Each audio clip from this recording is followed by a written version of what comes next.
le général Bienvenu Melambwe. Il y a beaucoup de Joseph Naba Jeannette. Il est toujours aujourd'hui. En tout cas, on a sur Moutouana, parce que ceux qui ont Moutouana, on a Sanzaboa. Parce que naïma mbele Bienvenu Melambwe, mutameka ba butya vidéo za Kazadi Nyembwe. Parce que Kazadi Nyembwe pour ya sexa biso Kazadi ndio mazali ko traîner na Tanzanie, azaka braquer. Il me semble qu'on braquer ma banque. Mais à comment jamais na makia et wabo. Est-ce que va dernier Nyembwe baza ba famille ou baza ba amis? Kazadi Nyembwe comme on les a dit donner Nyembwe aza Burundais. Comment mon loup wana za comme ya je crois père adoptif naï. Wana pour yo mtrepsan. Et puis Bochabwana. Nous avons comme ça directeur de cabinet adjoint, il y a Kabila, nous avons recommandé qui est Joseph Kabila plutôt, nous avons recommandé qui est Zampoyo. Nous avons dit solo journaliste au Kamwa. Bochabazaro, il y a chaque pourquoi, Pampoyo, pas fondre Théophile Mbemba. Oh non, voilà, Théophile Mbemba, Zotianga Bakal, vraiment, nous avons travaillé, chaque fois, chanson des Aïka, comme il y a Théophile Mbemba. Il y a un moment où Théophile Mbemba, le directeur de cabinet, Tibayo Otia Bochab. Directeur cabinet. Kalama yebisi Kikaya. Kikaya zo kaka. Aïti Kikaya bino mozo sakala na Victor. Kabila Joseph. Ayebisa bino te qui est Victor. Et après Katumba Mwake. Oh les lois obéta ton la pouvoir. Ayebi plus pouvoir de uta. Bino mozo sakala na moto et pour moni avanini. Kikaya dira à Kalama. Non, ngala saka reconnaissant na doyen. Grâce à Mpoyo, ngala komi boy. Et na chambre hôtel wana Vital Kamera Zalaka. Na bimarate pour la repesa Mpoyo Mbote. Kalama dira, le fait Kalama sous le dira un peu. Mais Kikaya ici, Victor, caméra Zakuna, c'est des ingrats. Caméra Zakuna, parking dans la voiture, pour abonner n'a recommandé par Joseph Kabila pour un très proche. Mais le monde est méchant. Donc, pour les avoir chaque fois, il n'y a pas de politicien, le plus dangereux à la caméra, je ne sais pas pourquoi ça va insister sur rien. Et Laura Batumon a onga na monaka nandakwa kapule afdel kotaka pour kabwa comme ça y est DG il y a servi des impôts. Ce que je me pose des questions. Oui. Est-ce que c'est le même Laurent Batumon a okendana na RCD Goma et il y a Rwandais et le même Laurent Batumon a yem tazana rassemblement. N'ingana comprendre alukarani na rassemblement. Ce que ça y est. Ah, si c'est la même personne, parce que moi j'ai vu Laurent Batumon à l'époque, même quand il a lancé le mouvement Naï ici à Paris, j'étais avec lui. C'est lui qui est dans le rassemblement aujourd'hui, c'est lui le financier. Il y a rassemblement et il y a IDPS. Ben non. Les Congo AL News, première chaîne d'info.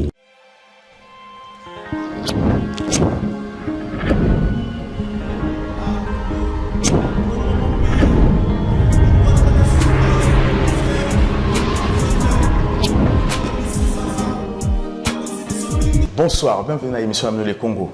Les Congo est une émission au Bino permet à Bissoto et l'armée de la République démocratique du Congo, la diaspora et aussi la diaspora de la République démocratique du Congo. La soirée et l'autre se déplacer, tout le monde initiateur, il y a un mouvement au Babengi, mouvement pour agir. N'oubliez pas que tout, il y a un qui est dernièrement, mais c'est Émile Kalema, Amérique relaté un peu l'histoire sur connaissance, il y a un mot qu'on a besoin au Azalaki Nango et Belé, Bobenga qui biso, vous validez qui histoire naïe et vous posez qui encore ma question sur beaucoup d'autres choses. C'est pour ça que le lot est comprendre un peu qui était Simon Kimbongo. Est-ce qu'il avait-il prédit 4 ans président et que Joseph Kabila et aussi tu peux parler relation aux Azalaki entre Victor Mpoyo, Mobutu, Laurent Désiré Kabila, Mandela, Nigeria. Côte d'Ivoire et la partie à ANC Mobimba. Et aussi, tu peux parler sur Pierre Moulele. N'oubliez pas, tu peux parler pourquoi Bato a commis influent Pemenia Joseph Kabila. Bochab, Tinkeya et Vital Kamere. Nani a poussé Kibango, Pemenia Joseph Kabila. Et pourquoi? Tu peux parler aussi sur DGM, tu peux parler sur le projet Nabango. Il y a un mouvement pour agir sur la presse, culture et sport. Tu peux parler sur beaucoup d'autres choses parce que Binonde Bolingito parlait. Monsieur Émile Kalema, bonsoir. Bonsoir, monsieur le journaliste. Voilà, bienvenue dans les Congo. Aujourd'hui, les Congolais, vraiment, valider, et apprécier, juger que vous avez une bibliothèque intéressante pour se cultiver sur la connaissance de la République démocratique du Congo. Donc, c'est pour ça que tu as bien le lot, tu parlais un peu, tu devrais répondre à quelques questions. Alors, qui était Simon Kimbambo? Avait-il prédit un 4e président serait Joseph Kabila? Sans tarder, n'a aucun Mbambo vu du sujet dans le Baka, Simon Kimbambo qui est en prison dans le Lubumbashi, la famille n'a pas moins chance, comme on aime ça, Mobali, quoi n'a Benjamin, et Mtazaka parmi les gardiens de la prison, et ma mère, oya botanga asa vivante en France bango pe bazalaka ba mona Simon Kimbangu pour une petite histoire ko la biso mobali mtazaki 40 alobi yimta bisa ba belge batumba et ben Simon Kimbangu te apportaki 40 après Simon Kimbangu abimilaki na butu ebisi nengena sala miracle so na sali yango te so na sali yango ya au père de famille na yo mais na sala yango te jour là ba tie ben Simon Kimbangu ba italango ko na biso mobali ko wana Benjamin bakimagiste ba ebiango papa aboti tété moi c'est Taboulay tantine tété tantine Jean moi c'est docteur Longo tantine Noël moi c'est Vakusa Kivana tantine na rebelle pour être dans aucun nous sauter donc histoire na zo betre ça vrai l'air comme le ça suit mon la malas pour aboua que la Kimbangu et sopa na vraiment ti na ba maman na biso donc ça ba témoin vivant ou va rebêter les solos, il y a Kimbangu. Baza vivant jusqu'aujourd'hui. Oui, ma mère est vivante en France. Même Bagdiangé n'a pas consulté ma maman, la biso n'a pas biso, pas histoire il y a Kimbangu. Ça serait intéressant que même si pas maman, tout me comprendre un peu certaines choses sur Kimbangu aussi. Bien sûr, on a remis la binoye. Père, on a eu son bêta, c'était Simon Kimbangu Azalaki évangéliste missionnaire, Azaki pour prêter ma compassion révolutionnaire. Effectivement, Azaki après 10 ans ma campagne à Congo. Mais Simon Kimbangu a ébarité que dans le moment où on a déjà constitution de la pour parler de 4 présidents. On parle de la base d'année parce que c'est on est ici dans le président belge. Déjà, ça faut. Pour si on a parlé du problème qui est 4e président à cause de là, il y a la gêne, il y a bon Sambuka. Parlons-en. 4e président, il y a même une nationalité, il y a président Kabila, il y a une nationale. Ndenge Mobutu azaka koyemba, ndenge Laurent Désiré Kabila azaka koyemba, ndenge Kasavubu azaka koyemba, ndenge Lumumba azaka koyemba. Tu me diras non. Est-ce que le 4e président a eu un moment où 12 millions de morts et salami, malheur et salami na Congo, il va souffrir et misère et ça croît dangereux et comme plus dangereux et Congo va comme vivre dans la diaspora. Est-ce que Simon Kimbangu a prédit que le 4e président, il faut que la diaspora va laisser les Congolais? Ah ben il y a la diaspora, on n'a pas la retonga, tu peux la laisser les pays. Pour te dire que c'est faux. Et moi, si on a mon artiste et musicien, il y a qui na kamba sur wapi pour na yoloba. Chalamon, non? Ah ouais, voilà, on te cité comme on est. Mais moi, si on a gagné des années 78, na bon marché, biso vanara na avenue de la prison, azalaka moi si je crois yangala moulo me galas, ou azaka chanteur griot, vient na biso dans se planer na bon marché. Autour na bami na ganyo so, ou ya bon marché, famille Kouloufa, famille Biatene, famille Tonga, famille Eyale, famille Dombo. Ba robetelo na famille Lungana, famille Diomio bazana na avenue de la prison, tozako ke nukuta na vient galas, tozako dépanner moi moké. To mona ka la mola wana pe melangalas, abetela biso di sola Kimbangu te. Je vois yebisa biso ayeba ka di sola ngokan. Donc, il y a l'équipe à Maman Nabiso, à l'équipe à Tonto Pierre. Non, la faute est à responsable spirituel de l'église Kimbanguiste aujourd'hui, si on peut dire ça aussi. Alors, déjà, dans doute, ils sont maman vivante, à mon Kimbangu. Est-ce que maman a dit que Simon Kimbangu était prophète ou il était. Bien sûr, il était prophète. Simon Kimbangu utilisait la Bible. Et il a fait ça pour qu'on n'a jamais prisonnier, on a même verset biblique pour qu'il n'y ait autant. Il a vraiment quoi en Jésus, il a prêché Jésus. C'est la foutaise, là, ma solo qui est au nom Kimbangu, et il y a des amis qui sont noirs, mais on est en maladie, on est en délire. C'est pas vrai. Simon Kimbangu a un vrai prophète, il y a Afrique noire. Il croyait en Jésus-Christ. Bien sûr. Voilà, merci beaucoup. Tu parlais aussi sur qui était Pierre Moulélé. Pierre Moulélé, Azaki Motomoko, c'est un type extrêmement intelligent, Azaki idéologue. Je vais expliquer que Pierre Moulélé, il y a une base, vraiment un problème, il y a une rébellion côté ouest. Le bazar n'a pas ça la jonction. Pour qu'il y ait des tirs, qui s'engagent place batinde qui zenga étant que qui na bango ya rébellion. Là c'est quoi Moulélé ayena qui s'engagent bien retrouver qui zenga chaotique. Mbongo biloko na mbongo batike ya gérer na biloko tout wana et qui kaoni so kene na mabasi. Alors que Moulé Nazaki dessus a joué avionné, a se retrouvé dans la ville. Kizenga lui, c'était juste quelqu'un qui adorait les femmes, qui aimait les femmes. Ah mais selon va dire Yampoyo, selon va dire Yabatunyo, va dire Yambouya, selon va trouver la pierre Yambouya. À 12 ans déjà il y a une rébellion. C'est des personnes qui même dans Zamoto, il y a qui s'engagent dans respecter parce que c'était un vrai révolutionnaire. Tout ça, c'était vers quelle année? Ba nini wana oyo y a Pierre Moulele. Mais des 60 Tito Matati remonté Tito qui n'a pas 70. Pierre Moulele, nous on quoi prendre le vrai fondateur à Imper, c'est Pierre Moulele. Pierre Moulele a une idée à ça la jonction, bah révolutionnaire au ya est, na ya ouest, dans Soumialo, comment on appelle, Beignet, Tchapé, Yamouya, Nicolas, Olenga. Tshisekedi aussi. Non, mais Tshisekedi a une rébellion, mais lui aussi s'est dit qu'il y a Pierre fondateur, il y a un père aussi. Il y a un expliqué, il faut l'expliquer, parce que Pierre a tenté, notamment la Mouzindo. Pierre Moulele a un grand ami Mobutu, na EFO.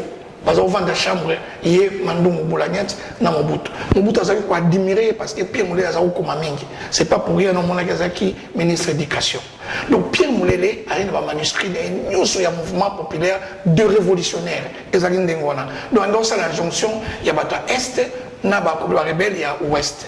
Les soldats ya Mobutu, les généraux na Tchati et que sais-je encore, qui n'ont pas attaqué qui disait Moulele Mobutu a signé ba manuscrit à base il y a manuscrit na Mobutu a s'inspiré pour l'Impère. Donc c'est là qu'il a créé Imper. A changé le mouvement populaire de la révolution. MPR que Mobutu a créé, justement, c'était pour contrer les balumumbistes au Congo. C'était pour combattre les balumumbistes. Mais justement, mais comment on a Azaki grand fan de Moulele, parce que nous sommes sûrs qu'il y a un idéologue. Moulele a déjà, pourquoi on a déjà en Chine, pas Mao. Azaki déjà inspiré dans la révolution, la tactique de la révolution. C'est ça Moulele plutôt à partir qui a ça qui a forgé une grande personnalité tout autour de lui. Voilà, tu parler un peu sur Victor Mpoyo. Victor Mpoyo, l'homme invisible du Congo, l'un des premiers lobbies congolais, jeune à l'âge de 19 ans, où il a financé le mouvement en Afrique, notamment en Congo et aussi en Afrique australe.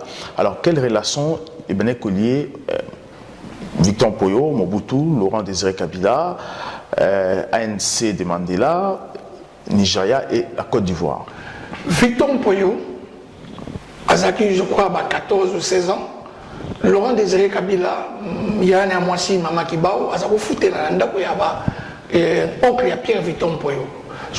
La ville Nignola. Oui, qui est entre Likasi ou Jagoville. Il faut parce que j'écrivais tout et on notait tout.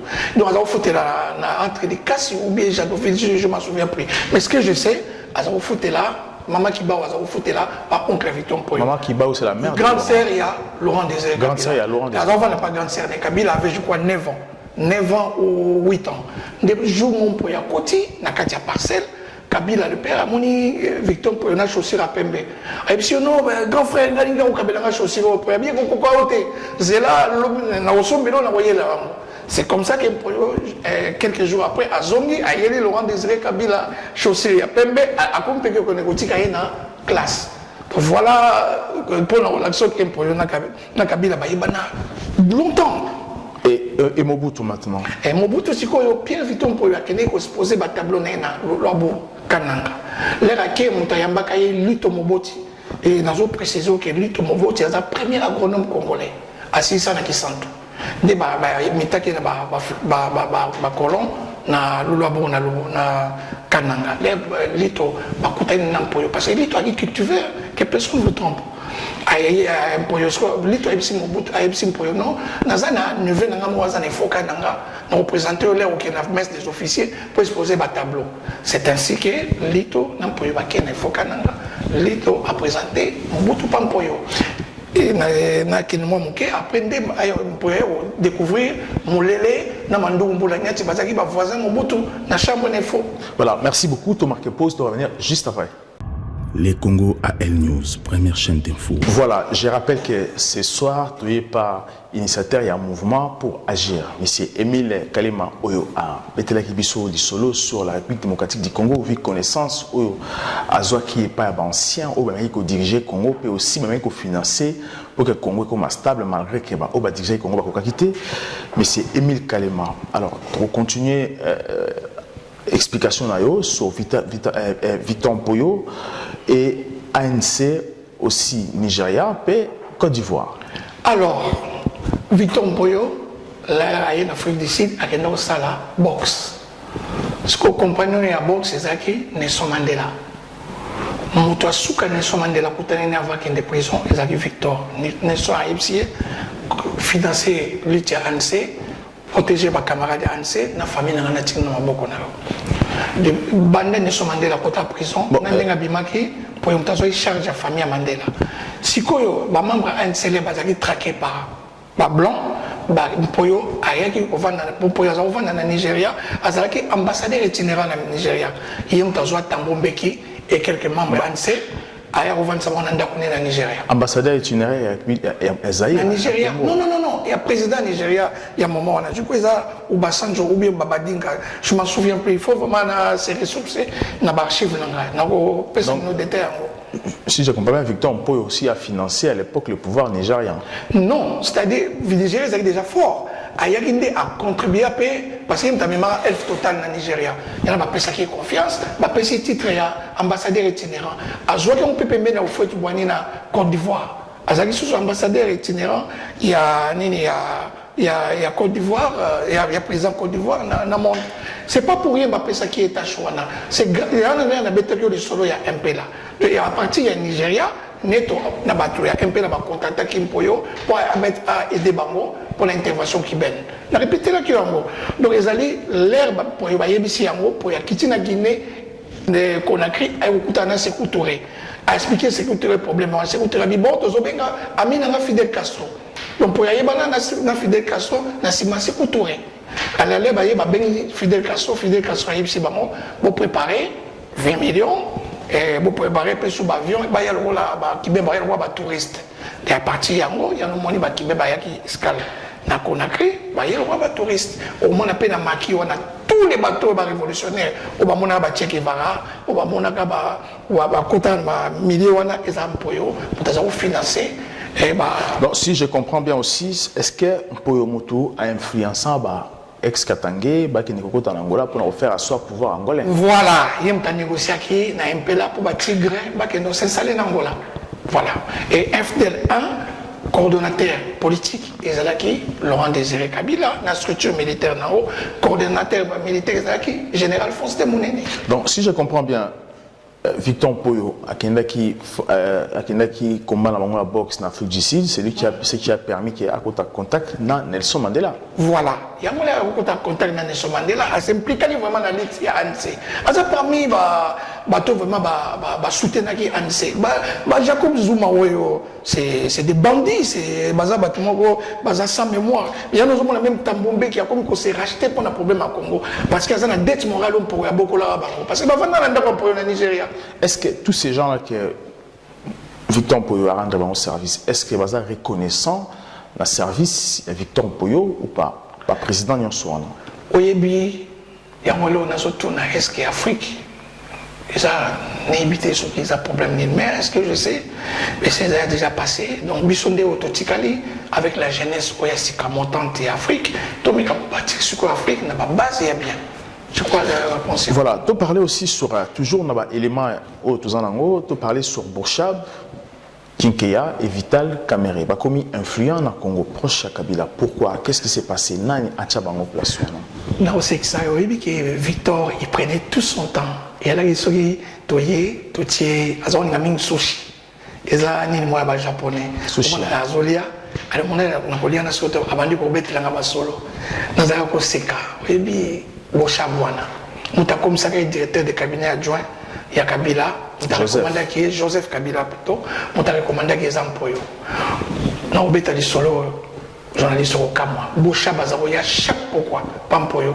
Pas fondre à Théophile Mbemba. Oh non, voilà, Théophile Mbemba, so tchanga bakal, vraiment, nous avons travaillé, chaque fois, chanson des Aïka, comme il y a Théophile Mbemba. Il y a un moment où Théophile Mbemba, le directeur cabinet, Tibaye Otiabocha, directeur cabinet. Comme c'est un portefeuille. Ton directeur cabinet, après, ou comme directeur cabinet à Joseph Kabila? Théophile Mbemba, le qui est comme ça. Ministre intérieur. Comme c'est ministre intérieur. Bon, c'est quoi, Kikaya? Tout a recommandé à payer, et ça, Victor Mpoyo. Non, mettez le solo au Kamwa. Mpoyo aye na hôtel Hilton na Trocadéro, to Vandingai. Trocadéro Paris. Na Paris. Ngai Mpoyo, le fait Kalamasoul, un grand révolutionnaire, n'a pas salué mémoire naïe. avant Koufa, le vieux n'a mon qui est un hôpital. Il n'a pas qui a été à 6 minutes pendant 45 minutes. Chers journalistes, n'allez là, il y a une tâche, il y a continuer le combat parce que Kalama n'était pas n'importe qui. Donc, quand on a beaucoup à l'hôpital, à 45 minutes, madame Néza témoin pour témoigner.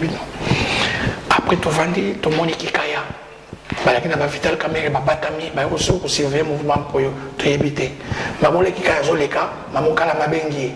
Abi kaya yozo le kaneni ki kaya bangi aye ay opesa mpo mbote kala mayebisi kikaya zo kaka ay kikaya bino ozo sakala na Victor Kabila Joseph ayebisa bino te qui est Victor et après Katumba Mwaki oh les lois obeta ton na pouvoir ay plus pouvoir de uta bino ozo sakala na moto pour moni avanini kikaya dira kalama non ngala sakala reconnaissant na doyen grâce à mpoyo ngala komi boy et na chambre hôtel wana Vital Kamera Zalaka mais il m'a raté pour la repesa pour yo mbote Kalama dira le fait Kalama sur le dira pour yo mais kikaya ici biso Victor caméra za kuna pour y c'est des ingrats caméra za ya kolala na parking na voiture pour na abonner na recommandé par Joseph Kabila pour vraiment très proche mais le monde est méchant otika bango donc pour ça oui ça chaque fois bien na ba politicien le plus dangereux à caméra je sais pas pourquoi ça va consister sur rien. Est-ce que Vital Kamera va dire recommandation il faut pas que bon s'afficher na Victor on peut peut-être c'est pour ça qu'on est au Kim ba recommandation pas nan pas la chef na bango peut-être chef mon chef parce que c'est bizarre que ba pistonio et par la suite ba on se pas comme au Kim Victor c'est comme si n'expliquer on dirait qu'il y a une mission. Le même hôtel, hôtel sur les États-Unis, l'escale, il y a un hôtel. Comme par hasard, il y a toujours se poser la question. Et c'est pas un hôtel. Peut-être qu'il y a un l'état de santé. À qui l'envoyer? Voilà, tout un peu, tu parlais sur le vrai ami de Laurent Désiré Kabila, ma compagnon qui est dans la lutte à Afdel. Qui sont ses vrais amis aujourd'hui? Le vrai ami, il y a Laurent Désiré Kabila. Des gens qui ont été pour Kabila, na Maki, il y a Ewa Bora, aussi Chikatenda. Ils ont monté moko, na évité pourquoi comme on est bimaraté. Bienvenue Milamboué. Le général bienvenu Milamboué. Il y a beaucoup de Joseph na Jeannette. Il est toujours aujourd'hui. En tout cas, na Veyaka sur Moutouana parce que ceux qui ont été Moutouana, na Sanza Boa. Parce que bienvenue Milamboué, Moutameka va vous tirer vidéo de Kazadi Niemboué. Parce que Kazadi Niemboué, pour la sexe, Kazadi Niemboué va traîner en Tanzanie, il y a un braqueur. Il me semble qu'il va braquer ma banque. Mais à comment jamais n'a maquillé à Ewaboa? Est-ce que Kazadi Niemboué va avoir famille ou va avoir amis? Kazadi Niemboué, comment on a dit, donner Niemboué à Burundais. Comment on a dit, je crois, père adoptif. On a pour y montrer Sangam. Voilà pour les gens qui ont été Sabino, tout qui est malin, Sabino. Bon, on continue les vrais amis de Laurent. Ngandou Dissassi. On a salué mémoire. C'est un homme qui est Laurent Lingali. Bref, c'était vaillant au bateau. Comme il a su pouvoir aux yeux de Soussou, Chikatenda, aux yeux de Soussou, Cabo Séverin, au patron à Aner. On a pilier pour pouvoir faire Cabo Séverin, dans l'explication de bien interview, et ça, Cabo est salaba généraux, presque nous sommes et même il y a mon ami Tunaka, et Laurent Batumona, on a Monaka, Nandakwa Cabo, les Afdel Kotaka, pour Cabo comme ça y est, DG, il y a servi des impôts. Parce que je me pose des questions. Oui. Est-ce que c'est le même Laurent Batumona, ou à RCD, Goma? Il y a Barwandé et le même Laurent Batumona il y a un rassemblement. Mais on a comprendre à l'Ukraine un rassemblement. Sur le président Zaye, si c'est la même personne, parce que moi j'ai vu Laurent Batumona à l'époque, même quand on a lancé le mouvement Naï ici à Paris, j'étais avec lui. C'est lui qui est dans le rassemblement aujourd'hui, c'est lui le financier. Il y a rassemblement et il y a IDPS. Ben non, le papa était mon frère, il faut au moins il est très sensible. Parce que moi je respecte bien l'opposition et nous avons respecté le combat. Il y a un rassemblement parce que rassemblement Bissot, mouvement pour agir, aussi un groupe de pression sur Ezana Awa, aussi G7 eloko liboso union biso ezali nano lutte moko commune ya kobengana Joseph Kabila parce que mandat les a fait un point. Sikoyo, les années siko aider bande pour la biso ya rassemblement, siko pour na moyeba, ba opportuniste news au bazo kota na rassemblement. Il faut aider Félix, il faut aider Moïse, il faut aider comment je vais dire syndicat Dokolo, il faut aider docteur Mukwege. Bloc on nous photo ça la bloc. Ennemi na biso na commun eza système ya Joseph Kabila et Kouya. Ce qui est Kouya. Et après, à la suite, on saura qui fait quoi. Maintenant, on va y avoir un rassemblement, opportuniste, on va y avoir un rassemblement, on dirige il faut tout le monde a une nouvelle classe politique et naître. Lorsque maintenant, on parlait sur les vrais amis, il y a Laurent Désiré Kabila, alors pourquoi on parlait sur Moïse Kongolo, professeur Yerodia et aussi Kakouji Obadala qui va même l'arrivée à Afdel? C'est très cher journaliste, Andrea. Nous avons une bibliothèque. Nous avons inventé. Nous avons parmi les bateaux, nous avons secret. Nous avons sauté, nous avons sauté, nous avons sauté, nous avons billet d'avion. Nous avons sauté, nous avons Goma pour la lutte AFDEL. Donc, ce que nous avons cité, Yehudi a déjà cité parce que j'ai un problème avec Yerodia. Parce que les Cambouya de Wampoyo, nous avons dit que c'est belé à partir de Kiba. Il faut que nous ayons un rôle de Yerodia à Jouaki, un rôle de Mugalo à Jouaki. Il y a un rôle de 4 colonels médecins dans l'hôpital à Jouaki. Donc pour moi, Yerodia a tchapé ma colonne à Makia et Waborate. À comment on était, il y a un Laurent Nabraza. Nous avons respecté, ça parmi bateau quand même Afdel, mais ne me force pas à parler de lui parce que pour lui, mon a négatif. Donc, si on a parlé sur Yamboya Pierre, voilà. Le patron du DGM. Voilà, ça c'est non. Abanda Maki a 12 ans. Aujourd'hui, il y a un asile ici en Europe aujourd'hui. Mais voilà, il y a un 4e président, il y a un révolutionnaire, il y a un nationaliste. Parce que prophétie, nous comprenons la prophétie. Prophétie, ils ont marié dans la réalité. Il y a mon frère qui a livré le Kamoko. Ngale Nazaki, très proche à Cabo Séverin, parce que nous avons côté dans mon zindoté. Il y a moins de Congolo. Pour le Tangiringa Combo, nous avons dit que pour Yomadi, pas témoin Bazali, Bill Richardson, tu recommandé que moins de Congolo, na Mawapanga, Bazali n'a pas onche Moboy. Mais bien avant, Yambo Yanaba, moins de Congo, Basalaka sur la Somo, Anakosa, je crois. Donc Yambo Yabayabana déjà moins de Congo. Oui, comme Sarangal, l'air, comme à Kinshasa, Mouzalo a nommé Yamboya déjà deuxième, moins de Congolo, ministre intérieur. Moins de Congo, Tchaï m'a baton. Parce qu'il y a un traitement dossier à Yamboya à travers le bureau à Kaboué, à Aner.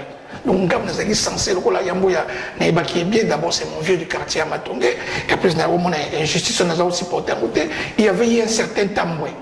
Azali na cabinet à moins de Congolo, na Mundumbi. Mundumbi, Azali, frère, demi-frère, il y a Bahati. Mundumbi, il y a Maman, il y a Touti, je crois. Bangoun, il y a combattre, parce qu'il y a un pilier, il y a. Non, même pas ça, pilier à système, il y a immigration. Il fallait qu'on déstabilise. Et là, tout c'est constaté que c'est Yamboya. Il y a le monde qui va déstabiliser, qui va inventer ma cap de Mundumbi wana na Tambwe. Bon, bah ça n'est pas pour la brèche. Na émission, on a beaucoup de dossiers à Yamboya. Mais pourquoi Moïse Kongolo, son ami, a défendu qui mastinité parce qu'il est très bien. Mais il y a un bon, on a Moïse Kongolo, na makamno sur la moniwana, les locs a commis revendiquer kabilisme. Mais attention. Il y a des kabilistes, les gens n'ont pas de général Chikatenda, bienvenue Mulamboué, il y a Laurent. C'est pas Mugalo.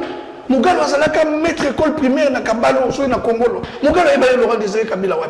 Il ne faut pas qu'on accepte un opportuniste, un aventurier, à tel peu de plateau, tel besoin, il sera loin des Kabila. Ça me révolte, ça.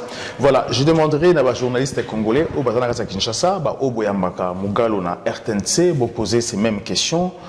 Pour citer ce qui a la vérité, parce qu'aujourd'hui on ne comprend plus rien. Donc, nous avons des vérités en face, alors que lui, il nous parle qu'il c'est lui qui connaissait Laurent et Joseph Kabila. Merci beaucoup. Tu parlais un peu aussi sur...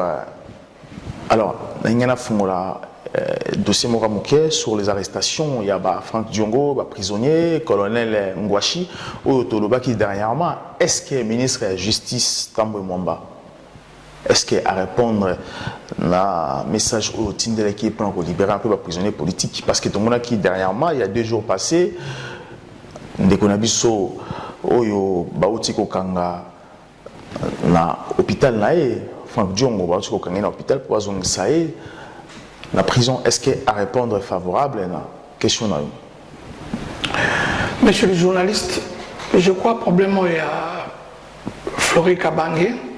Na Tamwe Mwamba solution c'est zoami bako broyer bango ba se retrouver na ces pays basé belé atwana dans la presse bango message ceux qui bazo comprendre kakaté ceux bazo tia moto makasi ou bien ceux qui za Joseph Kabila moto a comme ça mon prisonnier na mais biso bango baza pela bande ko na bango même ba Kalev wana si moi si ne bazali en pression biso to sala biso beta bango te pression zali et c'est toyeba basala kanini na France bazombo nini mbongo ne uta wapi ya kusoma bandaku est-ce que basenga refuge politique parce que bande ba mibali na bango bande ko bango baza babugo kuna le bango bakoza ba victime awate biso ni dossier toujours lande yango na peste ko kwesa bango c'est-à-dire mais za la Flori Kabangi wana toza ba trace bande ko ne eza la Tambo Mwamba il y a beaucoup de problèmes il y a aviation on a déjà clos parce que déjà Monsieur Oyo Azaka, PDG Akal, comme on est au Kimanga Strevos,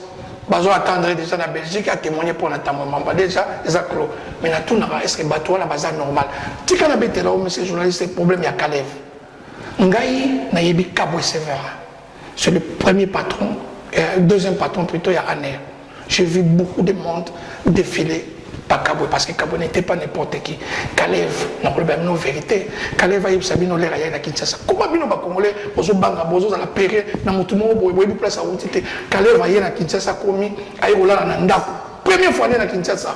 Azola Nanda, a eu même place toilette des arrêtés, à au vent de la Evier Boukana. Botalé dans les Bokonaï, au moins dans la cicatrice. Des personnes comme ça, il faut que tu aies la bataille. Pourquoi on banga bango? Baza batoko la biso, bakenda la toilette la biso, basala makambo so biso o bango basala. Tout ça on ndenge moko. Pourquoi on comme ça bango ndenge ba personne extraordinaire. Aaron, Franck Diomi Ndongala, ba osala libérer. D'ici là, pas par na bango mais aux à côté côté. Toujours sur le mécanisme te banden to libérer ba. Voilà, merci beaucoup. Tu parlais un peu sur programme Nabino, dans la bref, dans la 5 minutes sur le projet Nabino. Il y a un mouvement pour agir parce que tu as bien acquis, tu as intégré Bino, tu as numéro, tu as un message, tu as intégré le mouvement Nabino. Et alors, tu as une présentation un peu programme Nabino sur la presse, culture et le sport. Il y a beaucoup de alors, il faut qu'on crée rapidement fonds promotion sportive, fonds promotion culturelle, fonds promotion et la presse. Pourquoi?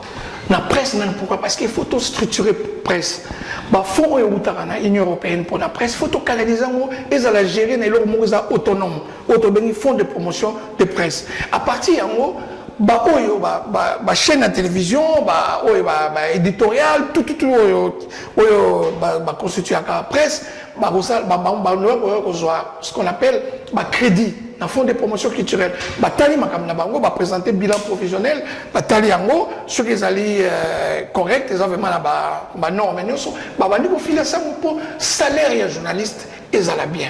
Un journaliste déjà dans Souka, soit ils ont gagné $500 et au moins on salaire bien, au moins un journaliste, au moins on salaire neutre, au moins on salaire comment dirais-je objectif, au moins même traitement il y a un sujet là-bas, ils ont l'objectif. Et l'autre chose, il faut journaliste, ça n'importe qui. Il faut couper ces moyens.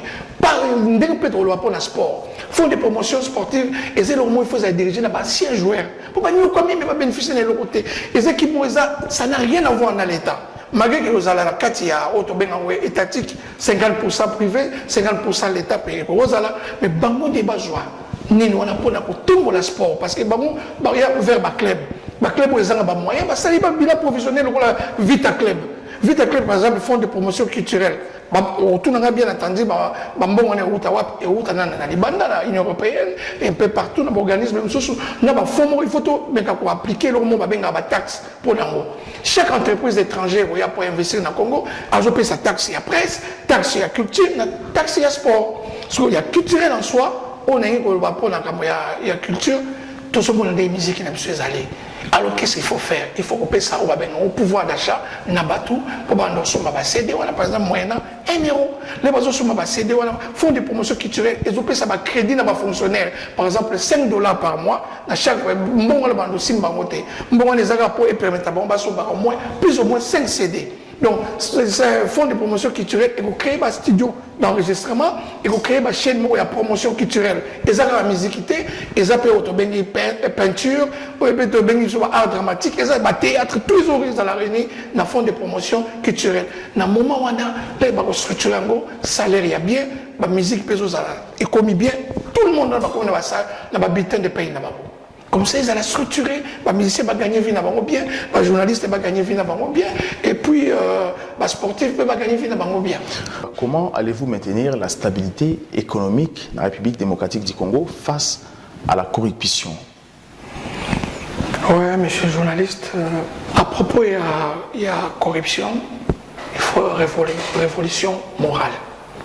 Donc, déjà, le Congo après Kabila, tous les mandataires publics ont commencé d'abord. Il faut tout le historique. En 1960, tous les qui Tinassi, tout les chef d'entreprise, par exemple, des DG, par exemple, il y a un pot. Surtout, tout les immeubles, il y a un poteau, on a l'État, maman a abandonné, mais on va bien, on va s'enrichir au détriment du peuple congolais. C'est-à-dire justice, donc justice, il faut et juger bango et kangabango. Il faut pas restituer le qu'on a nios. Et ça là où a qui mis les États-Unis qui quoi? Procureur de la République, pendant qu'on a Diomi Dongala, pendant qu'on a Franck Diongo, à Zamakasi. Mais le dossier à qui quoi on a qui les États-Unis. On peut s'habiller confiance dans le mouvement pour agir. Tout au les États-Unis, tout récupérer. Ceux qui vraiment, tous ont besoin d'extrader dans le Congo, il faut samba. Il faut comme tolérance zéro. Biso pour appliquer le Congo, c'est simple. Pour recycler l'administration du Congo, il faut aussi une expertise. Il y a des bateaux, il y a des retraités, par exemple, cadre de la société, EDF, tout le monde société, les alliés, tout le monde, il y a l'État français. Il y a l'État français plutôt. Il y a au Congo, vous avez bénévole parce que vous avez retraité. Tout le monde a un FIDA, tout le monde a une entreprise à l'État. Bien entendu, il y a des jeunes Congolais à diaspora, il y a des botami, des jeunes, il y a la mentalité, il y a la corruption. Parce qu'il y a des virus.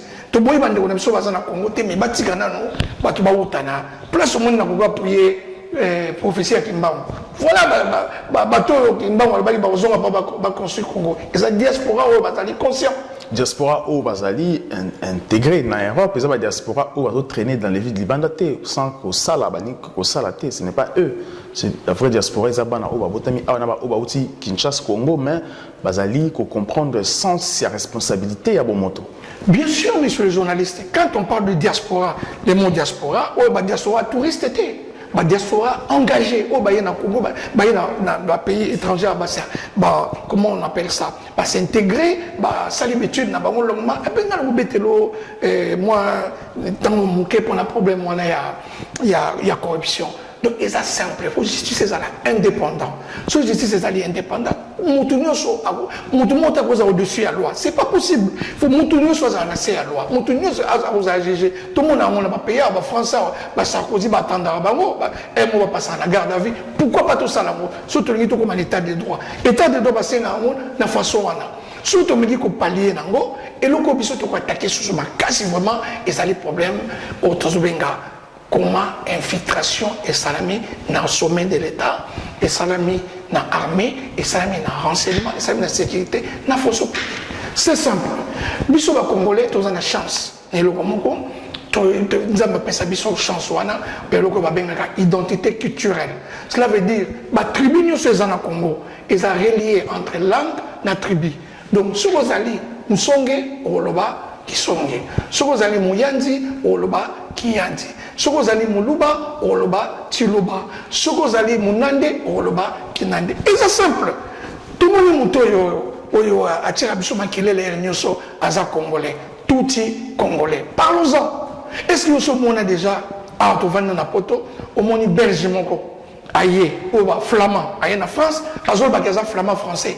Ou bien au monde wallon, à outil Belgique, aïe, à s'intégrer à tout le sens, mon passé à civilisé, à s'intégrer en français, à comment bien aïe, wallon français.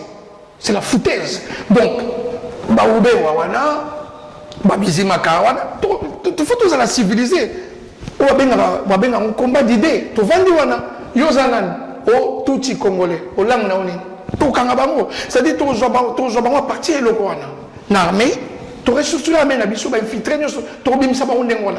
Tout le comment la maturité à touti congolais, ça n'existe pas. Parce que ceux qui sont congolais, pourquoi vous êtes réfugiés, na Congo, tout il faut que ça congolais, parce que vous êtes tout. Le moment tout, sur les tribus, tout ces na Congo, ils ont raté. Donc, il y a un baquet, tout qui n'a pas un renseignement, tout démantelé, tout ça, on a disposition à la justice congolaise. Après, tout refoulé, c'est bon, parce qu'il y en a aussi déjà, tu es ancien dignitaire, il y a Congo, il y a un service à renseignement, il y a des étrangers, il y a des langues, il y a Congolais, à ce moment-là, vous allez aussi bloquer pour détecter. Mon frère, histoire, les habits dans la tradition orale, tout le monde a histoire dans la classe d'habits. Les alliés, ça se transmet. Tu vas retrouver quand ancêtre. Et c'est facile, mon frère. Mais ce chance, on a tellement beaucoup détruire l'histoire. C'est impossible. Il y a un zobanayo. Biso, Robert Wawolo, biso, matin, midi, soir, à Congolais. Il faut que ça soit tribunal. Ah, mais comment ça soit tribunal? On les a tributés. Tout déjà, tout est il est vert, agriculteur. Donc, tu as à peu près ça. Donc, ils ont une définition attributée. Il y a la mission on a Congo. Tolingi, tout ça armé au service du peuple. Alors, service à sécurité pour la protection. Il y a des actes pour la prison, sur la fille, mon président. On va quitter des personnalités, il y a des obomans. Il y a des 5 ans. Kabila mandat na Cécile. Kabila a majorité présidentielle. Et si le 19 décembre. Parce qu'après le 19 décembre, dans la Constitution, il n'est plus président. Pourquoi va rassemblement va majorité? Majorité, c'est le peuple.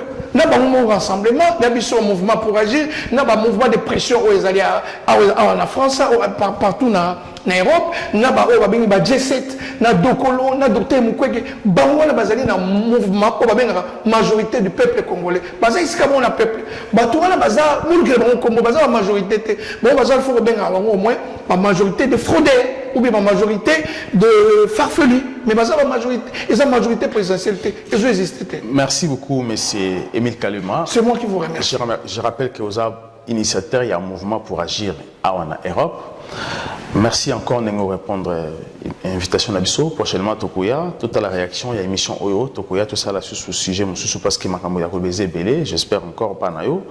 Merci encore à la peuple congolais dans l'émission Oyo. Vraiment, vous s'abonner à la page YouTube, Facebook, Twitter, aussi Instagram, les Congo AL News.